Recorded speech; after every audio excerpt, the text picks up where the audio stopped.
Well, this is a great day because we get to introduce you to Stuart Smith. He goes by Stu. Stu's been a friend of ours forever. I know he invited me to connect about 10 years ago, and we've been talking about you all morning, Stu. Well, thank you. My ears were burning. Yeah, it's just so great to see you. Um, when I first met Stu, he was on a mission to create 1,000 veteran entrepreneurs. He walks his talk. And so, and he taught the entrepreneur track at TAP at Patrick Air Force Base too. I thought that was so cool when I read that about you. I didn't even know you'd done that. That's so cool. So today we're at our LinkedIn workshop for transitioning folks from MacDill, as you know, and you just fed us, which we are very grateful for. Thank you. Thank you. And of course, there's nobody better to be here than Pete Bloom, who you have personally worked with since Pete was the Tampa president of the Florida Association of Veteran-Owned Businesses, and you're the statewide CEO.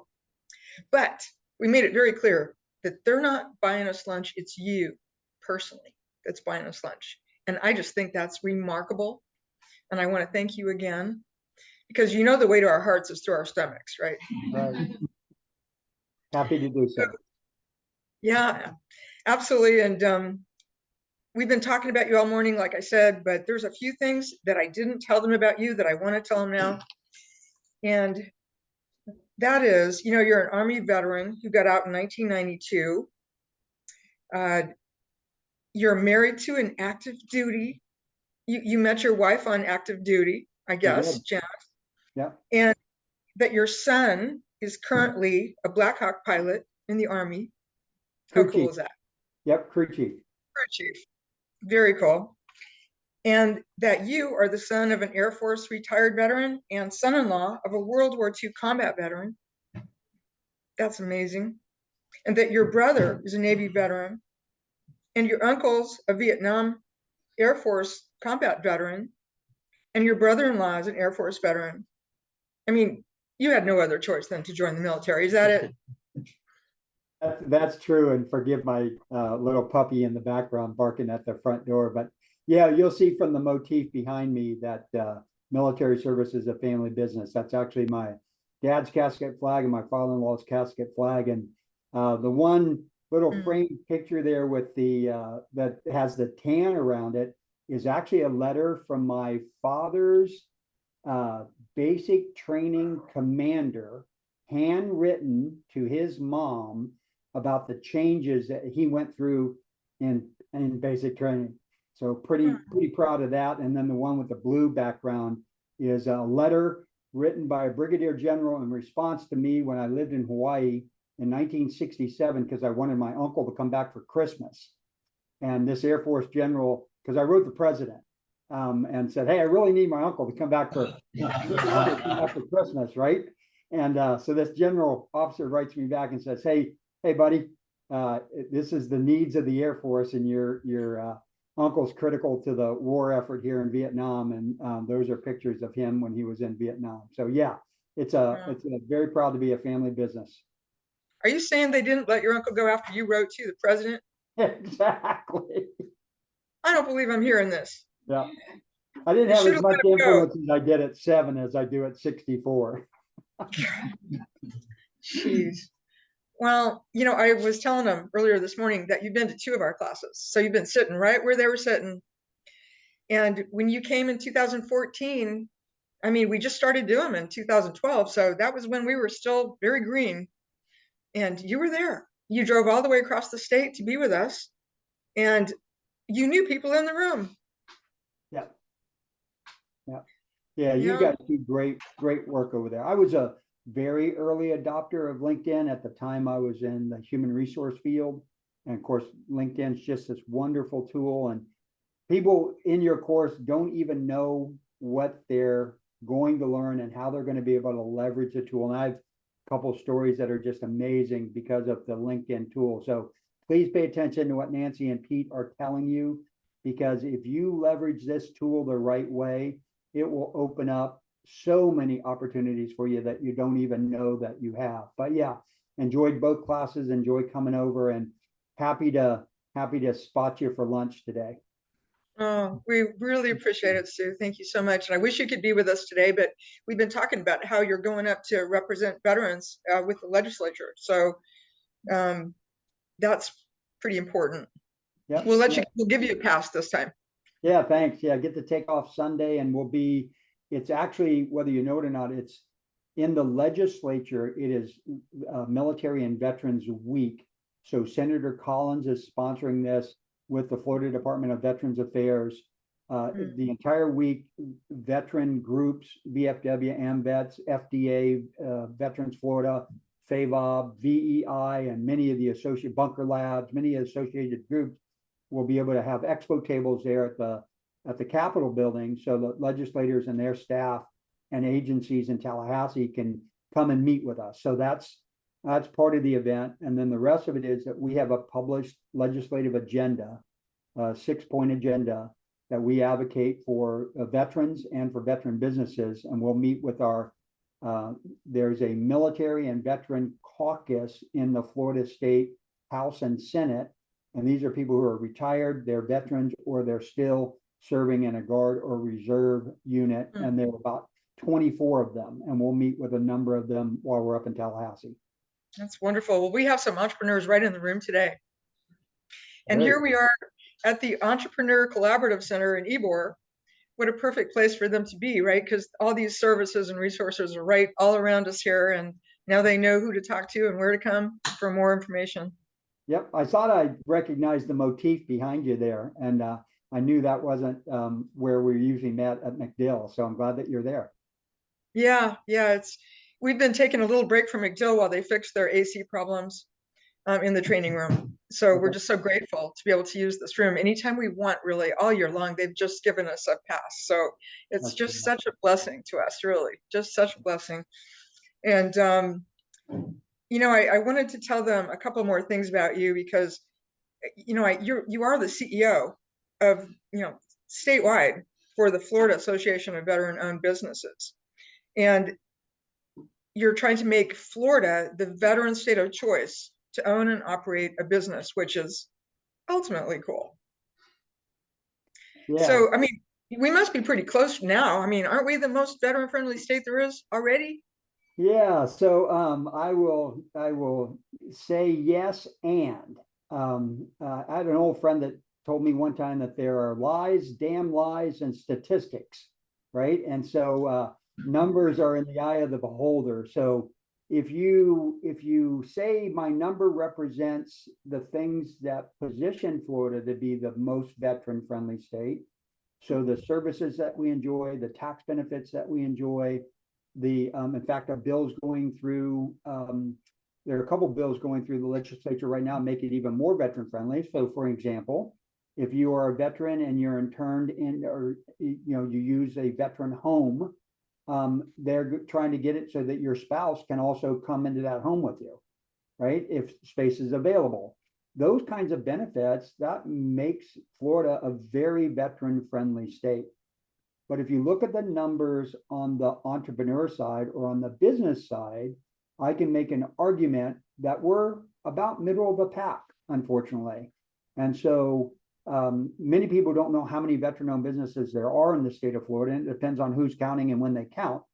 But between the SBDC and the U.S. Census, there's a number somewhere between 143,311 and 185,756 veteran-owned businesses in the state of Florida.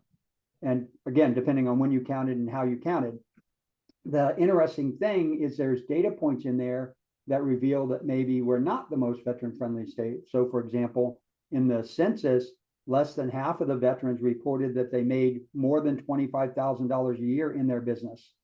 And less than half of those veterans also reported that that business is their primary source of income.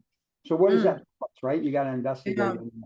So there's a lot of opportunity for us. We're one of the few states that does not have a state level supplier diversity set aside for the category of veterans, nor do we have any supplier diversity set aside, and that's a whole nother story. So lots of room for FAVOB and for people to get involved in FAVOB and entrepreneurs to understand what's going on in the state of Florida. And that's what FAVOB's here to do, is to advocate for you and to inform you about what's happening in the state. Wow, it sounds like we really need you then. Need all of us. Yep, absolutely. Well, thanks for doing what you're doing there, and for taking just a few minutes to talk with us today. Most of the people in this room are brand new to LinkedIn, just so you know, which is very common in our classes. Sure. And I remember when we were talking on the phone, you were telling me a couple things that you still remember that really surprised you about the class you took with us. And I forgot to mention that you came back to our 100th workshop in 2022. I was so happy that you came. So tell me more again of what you were saying that you were surprised about when you took the class. Yeah, so one is just what Pete and Nancy know about LinkedIn. You can go onto the LinkedIn education, you know, the videos and the online help, but these guys really know it inside and out. And it's the little things that make all the difference in the world. How you describe yourself, the keywords that you use, the way you set up people, and the way you set up your profile so people can find you. One of my favorite stories, Nancy, I tell it all the time. The very first class I was in 2014, we were talking about keywords and keyword search, and Pete was up leading the group. And all of a sudden, one of the participants just can't help himself and goes, "Oh my God, somebody found me!" And so he just worded it out in the class. And what it was a recruiter, when he changed and saved his keyword search, a recruiter contacted him immediately saying, "Hey, your profile looks like somebody we're interested in talking to." And so it's those kinds of things that just make a huge difference. So listen to what these guys are saying, because they not only know how it works, but the nuance of how it works. And there's so many fun stories with LinkedIn. I had a sergeant major reach out to me one time, didn't even know me, but had seen the work on LinkedIn. And please look at my profile, look at the other profiles, highlight your work, highlight more than just what you do in business. If you happen to be on a podcast, or if you happen to be in an article, or you happen to be recognized, or, you know, put all that stuff in there, because people are looking for those things. Make sure that you're getting recommendations and you're giving recommendations. You don't know how many times I go and look. Somebody will send me a link and send me an invitation. The very first criteria on my yes or no button is, are you a veteran, or right? Have you been in the military?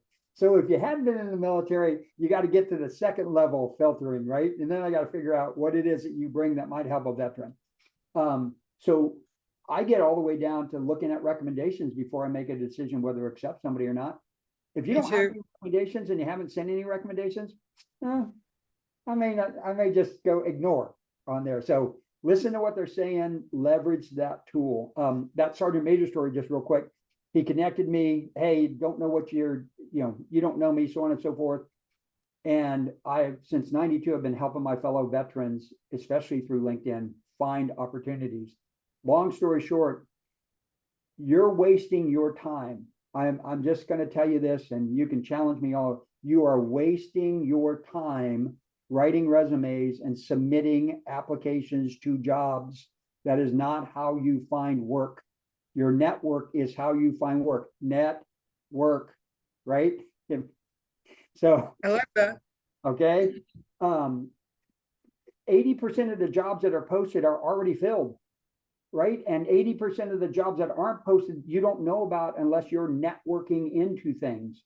Find the people you want to go to work for and use the LinkedIn tool to connect with them and network into them, and offer to give them something, provide them with something of value, go buy them lunch, because they're going to be the people who work at, let's just use my son-in-law works at SpaceX, right? And so Brent comes to me all the time and says, my grandpa name is Happy, and that's what he called me. He says, "Happy, listen, I got all these jobs." And I'm like, "Well, where are they posted?" He goes, "They're not posted.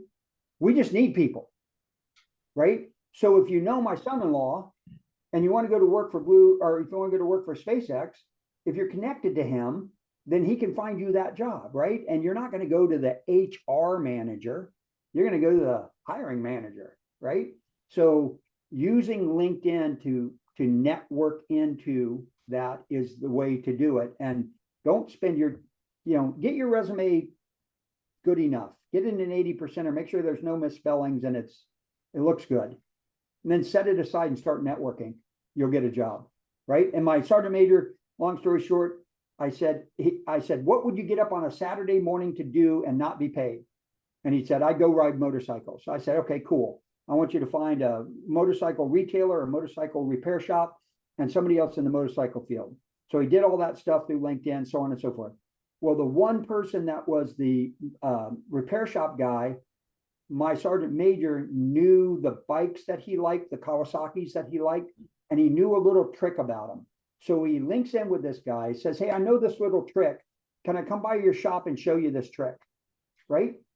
So he goes by the shop, shows him the trick, and they're talking. And the guy goes, hey, what are you doing? He goes, well, you know, I'm looking for a job. Like the guy asked, not him saying. And he goes, well, my wife works at USAA, and she's looking for a project manager. And my sergeant major buddy goes, what the hell's a project manager? Right?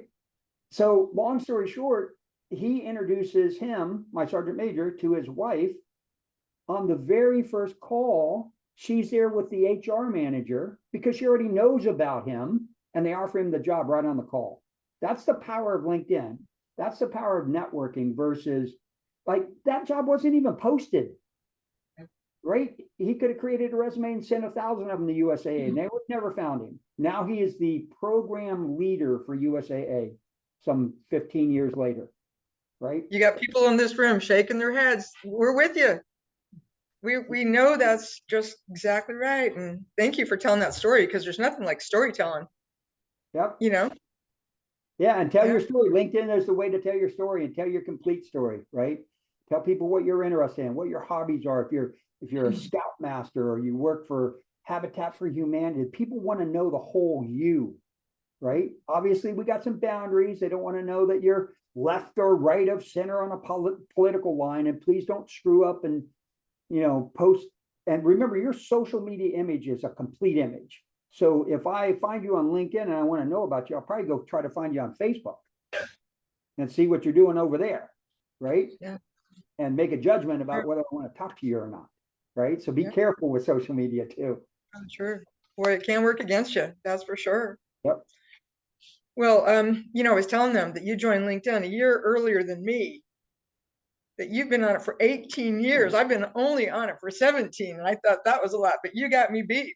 But you were in the HR world, right? And so it's just natural for you to be on it. Yep, early adopter, and Nancy, they still offer a subscription for veterans that is no cost, right?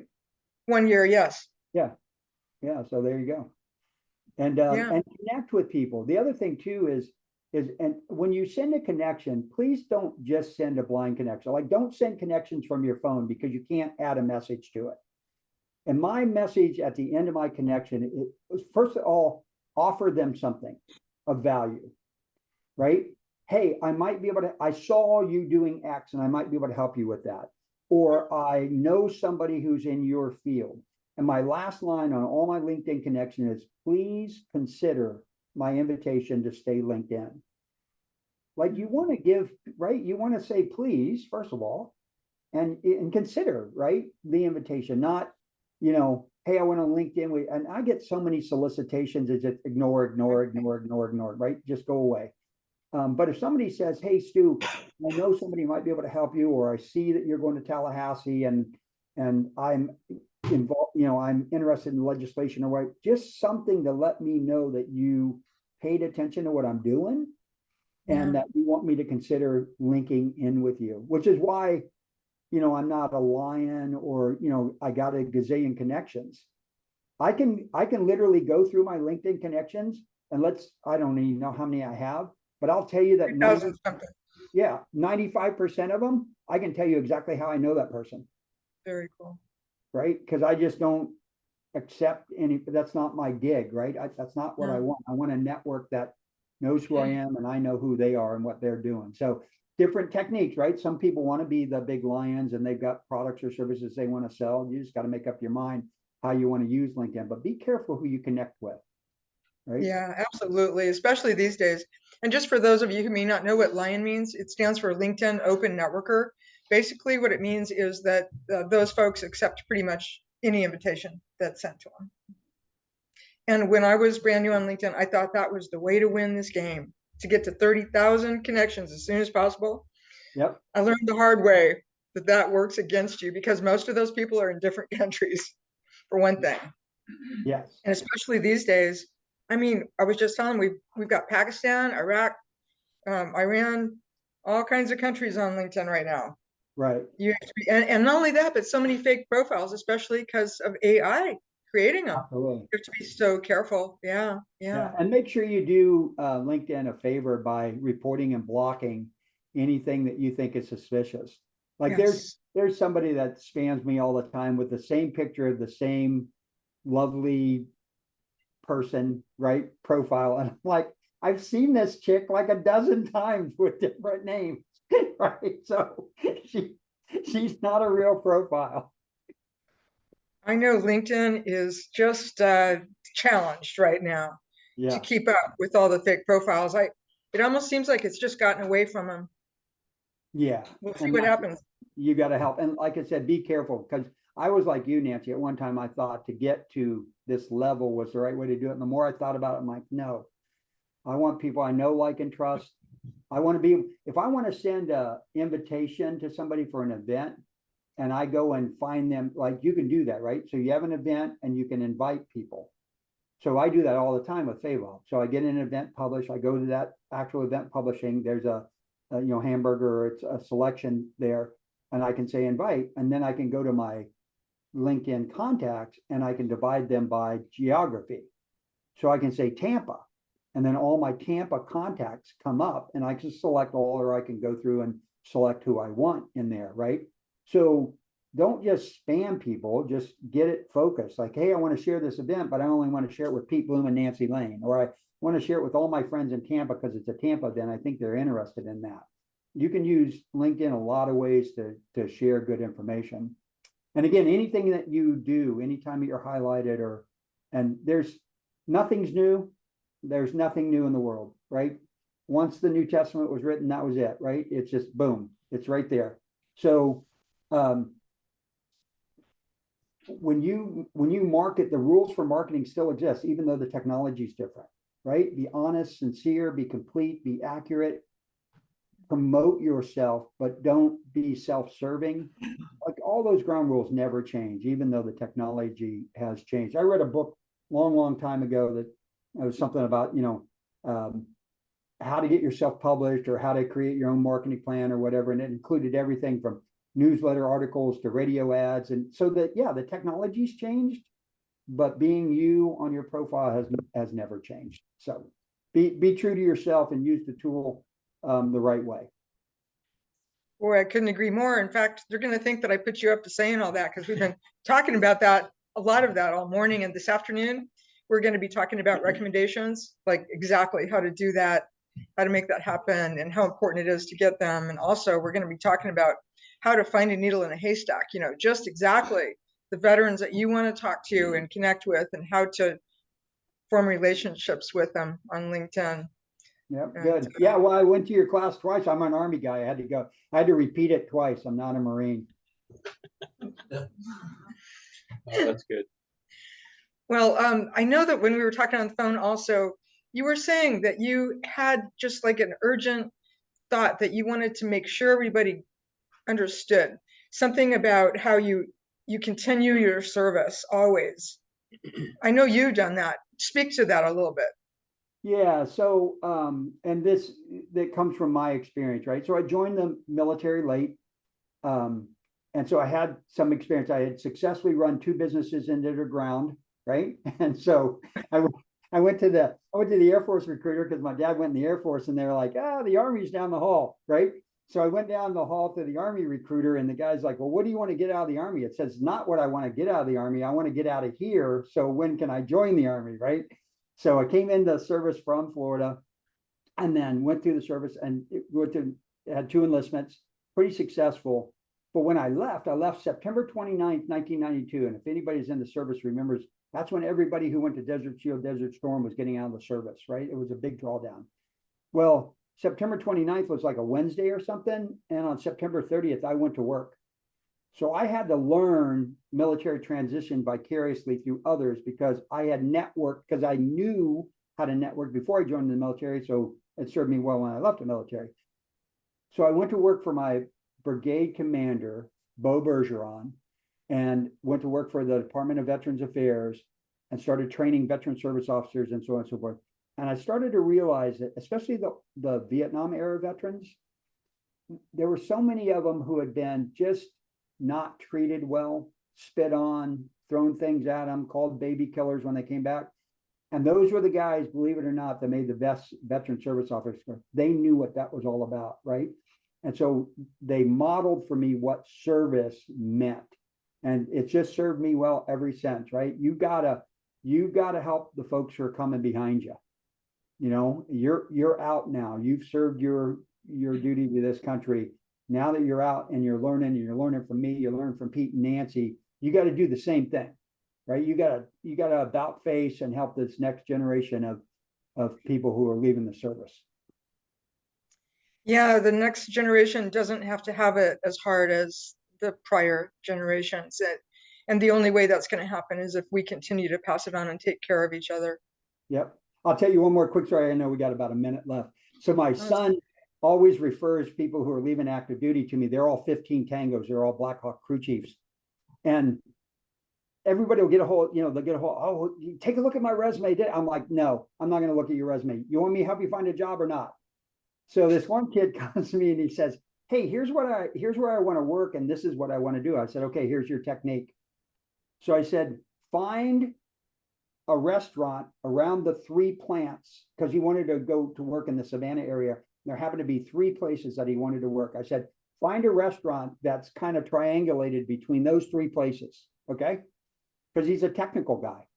And he said, okay, what do I do then? I said, go to that restaurant and look for a guy with his name tag on his shirt and the company logo on the other side of the shirt. He goes, okay, what do I do then? Go introduce yourself. Right? And say, hey man, you work for XYZ company? What's that all about? What's that like? You like it there? Yeah, you're just standing in the lunch line. The kid did exactly what I said, Nancy. The next week he was hired. Right? Like, don't worry, like, be smart about your search, right? Go to where the people who are looking for people who want, because he happened to talk to somebody who had been in the military, was a 15 Tango, knew that they were looking for mechanics. This kid had an A&P license. There was nothing. Like, this guy came back and said, hey, I met this guy, Chris. I met him at lunch today. You guys, are we still hiring people? And the hiring manager's like, hell yeah, let's get an interview going. Boom. Wow. Right? Brilliant. So be creative about, how you go about searching for a job. That is extremely creative and it works. I know what you're saying. And thank you for telling us that, because it's the real life stories that we want to hear. What works? Yep. Well, thank you so much, Stu. It's just been such an honor to introduce you to our class. Did you guys learn something you can use? I mean, Good. Thank you And so here's much. the deal. I expect to see a lot of invites correctly written in my inbox. And I'm going to know it's you if you say at the end, please consider my invitation to stay linked in. Because if I don't see it, you're getting ignored. Did you guys write that down? Please consider. My Okay. invitation to stay linked in. My invitation to stay LinkedIn. Yep. Well, thank you so Andy, much. thanks for all you do. Pete, I love you, brother, and respect you. And thanks for all you guys are doing. You always look dapper in your tie there. So teach them well, brother. Help them get jobs. Thank you. Can we Take put care, our hands together for Stu?